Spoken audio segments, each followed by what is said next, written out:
আসসালামাইকুম দর্শক, আমি আল হাসান ফেজ থেকে চলে আসলাম আপনাদের মাঝে। আপনারা সবাই ভিডিওটা দেখবেন। আর আমি এই যে জালমুড়ি বিক্রি করতেছে, জাল সানাসুর বিক্রি করতেছে, আমি এই মুরগির সাথে কিছু কথা বলবো। আচ্ছা, আপনি কত বছর আজকে জালমুড়ি বিক্রি করেন? বছর 4 বছর। 4 বছর আপনার জালমুড়ি এরকম মানুষে খাই কি বলে? ভালো। ভালো বলে।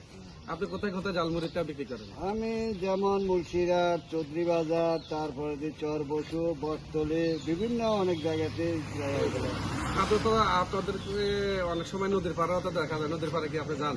যাই। আপনি জালমুড়ির সাথে কি কি দিচ্ছেন?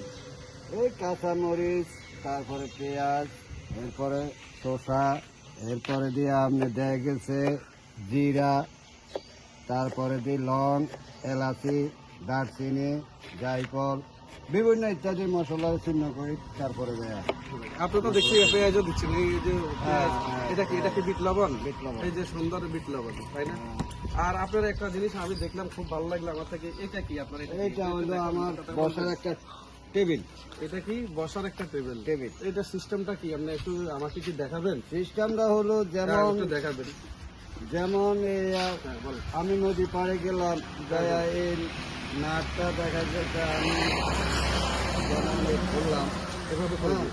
এভাবে খুলি, বা এই পরশয় নাট আরেকটা আছে, এটা দেওয়ার উদ্দেশ্য হলো শক্ত করে থাকার জন্য।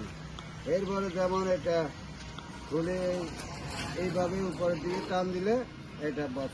প্রিয় দর্শক, আপনারা তো দেখতে পাচ্ছেন এই যে উনি এত সুন্দর করে টেবিল বানাচ্ছে। টেবিলটা অনেক সুন্দর লাগছে। আপনার বসার টেবিল যদি কোথাও যায় তাহলে টেবিলে বসি চানাচুরটা বানাইতে পারে।